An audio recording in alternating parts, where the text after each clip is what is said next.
rasuah kerana orang umumnya melihat itu bukan suatu dosa.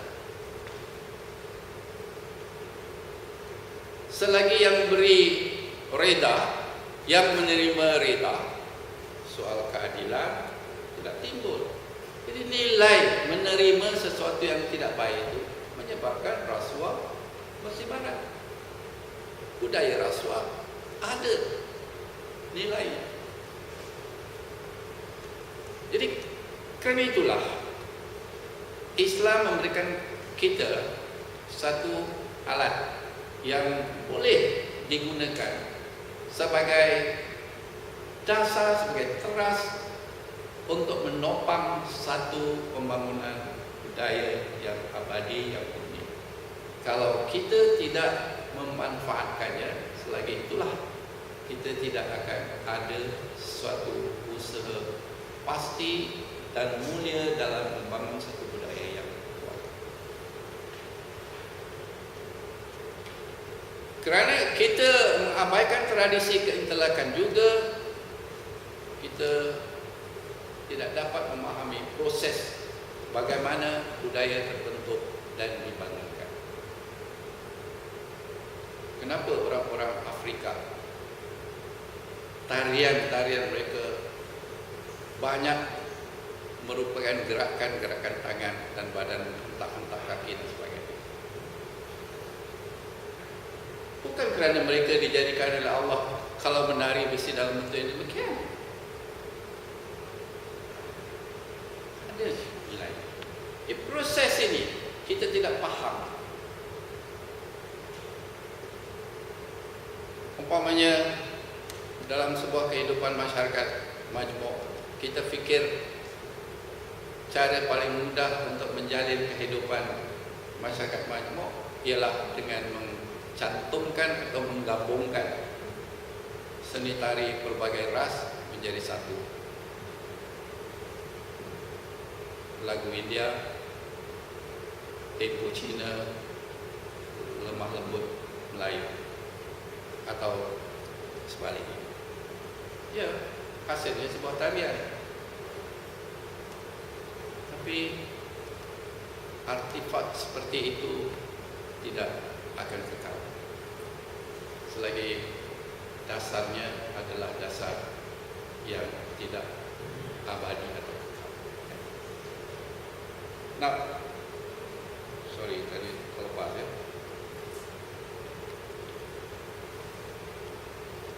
Kesan yang ketiga ialah dalam kekosongan kerana mengabaikan tradisi keadilan Islam, kita terperangkap kepada menggamit premis yang berlawanan dengan premis yang dianjurkan agama. Bila kita buang tradisi keadilan maknanya kita dalam hidup ini kita perlu berpegang pada sesuatu. Kita akan mengambil sebagai ganti. Jadi inilah yang berlaku kalau kita buang sesuatu yang kita miliki, kita akan ambil yang satu lagi. Dan bahayanya kadang-kadang yang ambil itu ialah yang kita sendiri mulanya ingin menyangkal atau tidak menerima. Okay. Biasanya kita tidak boleh hidup dalam kekosongan. Jadi pengisian itu yang menimbulkan masalah. Jadi bila pengambilan sesuatu yang premisnya tidak menepati keperluan kita, maka hasilnya kita tidak dapat menghasilkan sesuatu yang memberikan kepuasan. Mungkin saya ingin memberikan sedikit maksud apabila saya kata tradisi keadilan Islam. Ini secara umum. Maaf, saya fikir paling susah saya nak cari sesuatu, jadi saya dapatkan ini yang paling mudah dipaham. From this perspective, perception and understanding are not merely a way of learning. They are more a way of being, and any form of perception and understanding is not formed by an awareness of God's omnipotence and omnipresence, not keeping with our purpose, being human.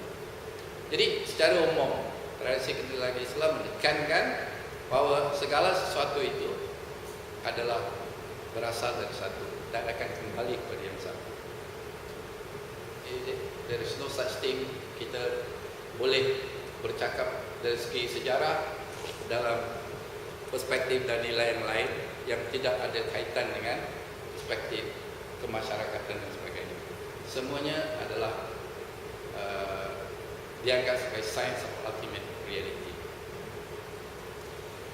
Dan apa itu fungsi tradisi keintelekan Islam? Ya. Ingat dalam Islam diajarkan prinsip tauhid. Maknanya sebagai orang Islam, dua kalimah syahadatnya ya, la ilaha illallah, asyhadu an la ilaha illallah, asyhadu anna Muhammadar Rasulullah. Jadi kalau kita fahamkan prinsip tauhid, pengakuan ya. Kemudian pengakuan itu berdasarkan nas keterangan yang ada dalam Al-Quran dan seperti yang ditunjukkan oleh Rasulullah sebagai teladan. Jadi fungsi tradisi keintelekan Islam tadi ialah untuk memindahkan dan mengekalkan otoriti atau wewenang nas agama yang menjelaskan prinsip tauhid dari satu generasi ke generasi kemudiannya. Bahkan juga menanamkan keintelekan yang daripadanya seorang insan boleh menegaskan kebenaran asas ini melalui pengalaman dalam dirinya sendiri. Jadi maknanya yang dikatakan tradisi keintelekan Islam tadi ialah kita memindahkan otoriti yang berdasarkan nas agama tadi, menjelaskan yang menjelaskan tauhid ya. Dan pada masa yang sama menanamkan keintelekan daripadanya supaya seorang boleh menegaskan kebenaran. Itu yang dimaksudkan dengan tradisi. Saya telah sebutkan tadi hilangnya nilai untuk menopang sebuah budaya, cenderungan menggamit premis salah. Satu lagi ialah masalah daripada pengabaian tadi yang kita melupakan potensi fitrah insan semula jadi dan perpecahan pada kelompok. Ini biasa saya terangkan.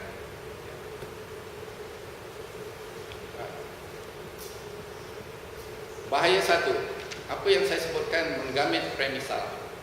Ini contoh begini. Kalau kita melakukan sesuatu tanpa berasaskan kebenaran yang mutlak, jadi keintelekan kita ini akan dinisbahkan dengan kebenaran yang relatif. Boleh paham ya? If not mutlak, then it is relative. If you don't base your intellectual from the absolute truth, then you have to depend on relativity, keintelekan. Misalnya ya, apa yang saya maksudkan dengan kebenaran relatif ini adalah kebenaran yang berubah, ikut kesesuaian politik, ikut kesesuaian ekonomi, ikut kesesuaian corak pemerintahan. Jadi kalau kita tidak menyatakan satu kebenaran, kita lihat suasana sekeliling, kita melihat sistem sekeliling, kita melihat siapa yang berkuasa di sekeliling. Jadi kebenaran kita ini akan berubah-ubah, akan berubah-ubah. Jadi pada sistem ini benar, pada sistem yang ini tidak benar. Atau dalam kehidupan tradisi begini yang benar, pada kehidupan modern begini yang benar. Jadi kebenaran itu adalah kebenaran yang relatif. Jadi kesan daripada perubahan-perubahan begini, keintelekan kita ini hanya menjadi sebagai satu keupayaan akal kita untuk membuat penyesuaian dengan keperluan masa, dengan keperluan tempat, dengan keperluan sistem.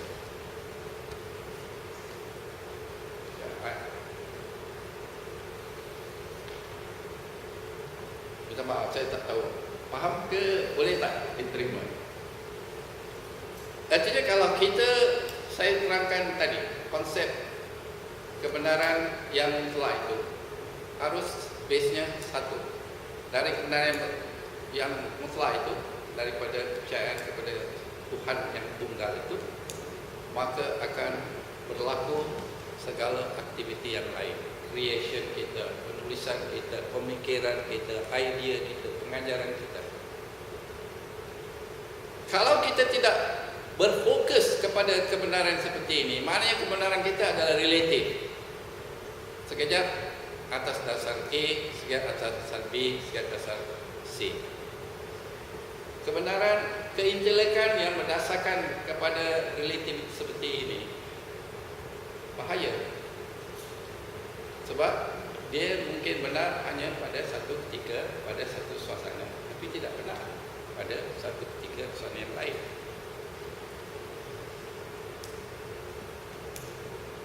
Intelek seperti ini saya fikir tak lebih daripada keupayaan kera melompat dari satu dahan ke satu dahan supaya tidak jatuh ke bumi.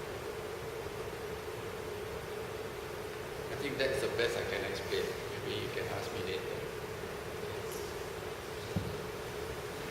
Dan itu satu masalahnya. Kalau kita mengalpakan atau mengabaikan tradisi keintelekan Islam, artinya kita mengabaikan satu keupayaan mutlak untuk berada dalam situasi kita benar, dan kita tidak khawatir, kita tidak takut, sebab kita tidak perlu khawatir sama ada ini akan membahayakan, ini akan ditolak atau tidak, selagi kita mempunyai usaha untuk menjelaskan atau menerangkan.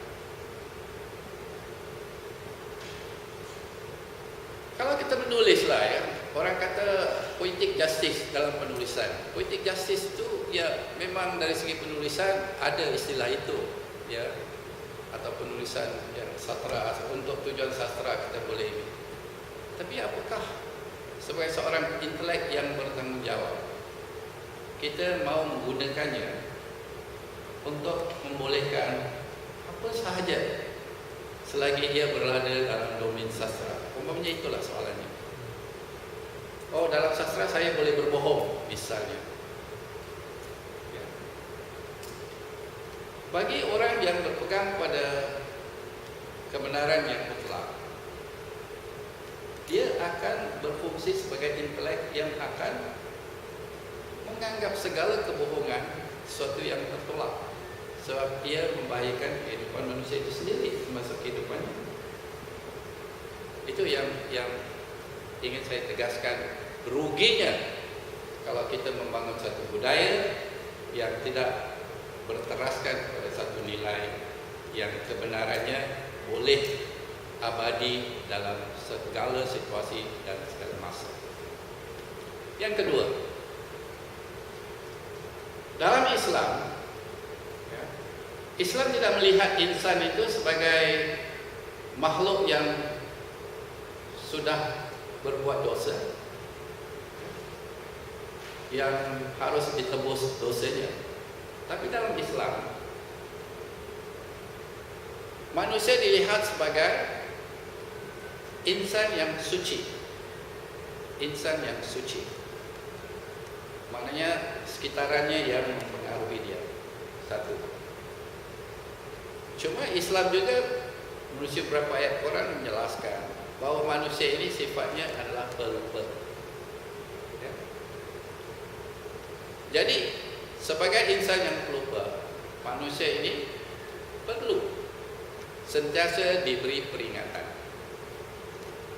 Yang kedua, manusia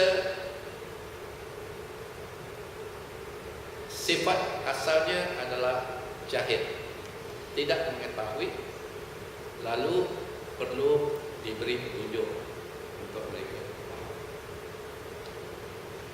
Jadi secara semula jadi, berdasarkan gagasan sifat insan yang diterangkan Islam seperti ini, manusia sudah dilahirkan siap dengan fitrah, ya, yang dia tahu bahawa Tuhan itu wujud dan mutlak kuasanya, tapi ia sentiasa lupa dan suasana sekitaran selalu membuat dia tidak ingat kepada sifat asal manusia.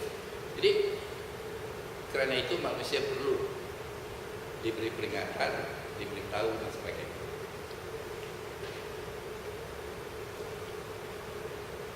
Artinya, kalau kita mengabaikan tradisi keintelekan Islam yang memberikan kita pengetahuan tentang sifat semula jadi manusia seperti ini, kita dengan sendirinya mengabaikan potensi yang sedia ada dalam diri manusia. Artinya manusia itu umumnya suka kepada baik, cenderung kepada baik. Jadi apa yang perlu dilakukan dalam membangunkan budaya ini ialah membangkitkan ciri-ciri yang baik tadi, memajukan ciri-ciri yang baik tadi, supaya ia lebih dapat diterima kerana sesuai dengan fitrah manusia. Kecuali kita faham hal ini, ia akan terabai begitu sahaja. Dan saya fikir bahaya yang satu lagi apabila pengabaian kepada tradisi intelek Islam berlaku ialah berlakunya pengelumpukan yang tambah memarahkan lagi, memparahkan lagi, ya, menjadikan parah pengabaian tadi. Ini seperti yang disebut oleh Imran tadi. Kerana kita melupakan tradisi itu, kita melihat Islam dalam bentuk yang kita sendiri mencurigainya. Lalu berlaku penafsiran-penafsiran. Ada dua kelompok yang mudah kita lihat kesan daripada pengabaian tradisi intelek Islam. Satu, kelompok yang memperalat fikah Islam, dan satu lagi kelompok yang menolak fikah Islam digunakan dalam bentuk moden. Yang memperalat fikah Islami tadi ialah fikah digunakan sekadar untuk kepentingan tertentu. Maka timbul umpamanya isu-isu bagaimana timbulnya gerakan-gerakan yang dipanggil sebagai ekstremisme, ya, yang menerima sesuatu tindakan kasar kepada orang-orang yang tidak sealiran sebagai dibolehkan. Itu satu. Yang satu lagi ialah yang langsung menolak fikah dalam konteks kehidupan moden dengan alasan fikah itu adalah ciptaan orang-orang pada zaman Islam abad ke-7, ke-8 dan sebagainya. Ada. Saya pernah membaca dalam Facebook, ada seorang, beberapa penulisan yang menulis, apabila ada seorang yang menengahkan pandangan-pandangan yang dipetik daripada Ibnu Taimiyah misalnya, dia kata pandangan Ibnu Taimiyah tak sesuai Ibnu Taimiyah hidup di abad ke-8, 8 ke-9. Agak sukar kalau kita faham dengan Islam untuk menerima hujah seperti itu.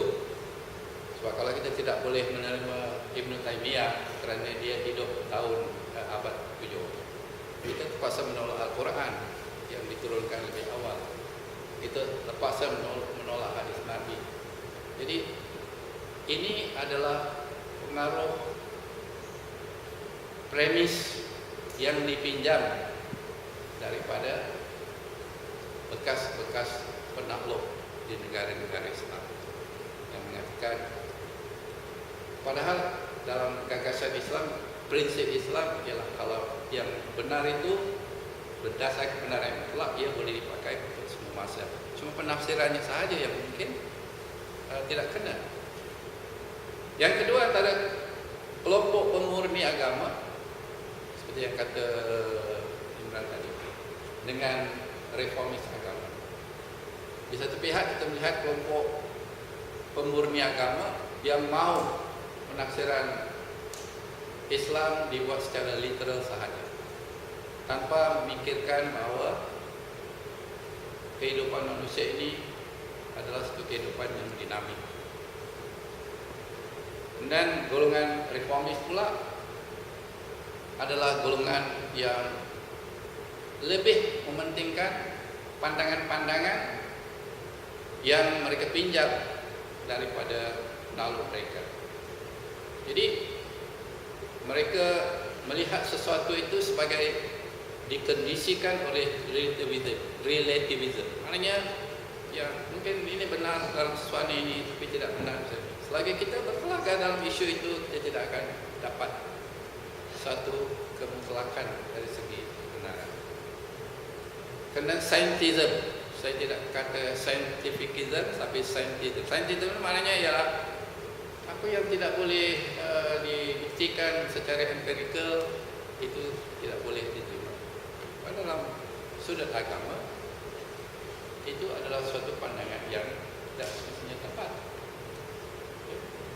Dan secular humanism, ini juga adalah pandangan-pandangan, misalnya mengatakan dalam kehidupan tidak harus campur adukan antara apa yang dipanggil agama dengan apa yang dipanggil politik atau pemerintahan. Sedangkan kalau pemerintahan tidak berdasarkan nilai-nilai murni, sedangkan nilai-nilai murni adalah sesuatu yang datang dari agama, maka akan kaku politik dan sistem keadilan. Jadi soal besar yang saya ingin tegaskan sekali lagi dalam pembentangan ini, ya pembentangan ini tidak tamat dalam pengertian sangat sedikit kalimat tersebut ialah kalau kita boleh kembali memikirkan bahawa banyak nilai-nilai yang diberikan agama Islam sebagai satu nilai yang kuat dalam pembinaan budaya kita. Kita mempunyai kemungkinan yang lebih besar untuk membangun suatu budaya yang kuat yang boleh membantu kita dalam menangani kepelbagaian masalah yang kita hadapi sekarang.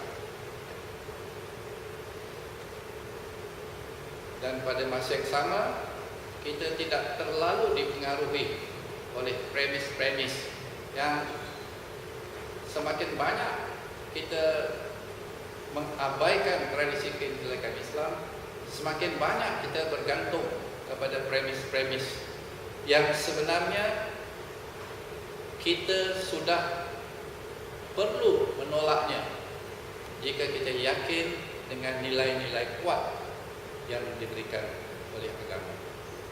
Dan ini adalah cabaran. Kalau kita ingin membangun budaya, kita ingin mencipta suatu kehidupan yang membolehkan kita merungkai masalah-masalah ini dalam bentuk yang lebih menyeluruh, saya pikir ini adalah satu tanggungjawab yang harus disempurnakan oleh semua pihak. Saya harap dalam masa 45 minit tadi saya telah dapat memberikan gambaran secara umum dan saya mengalu-alukan pandangan balas daripada hadirin sekalian. Sekian.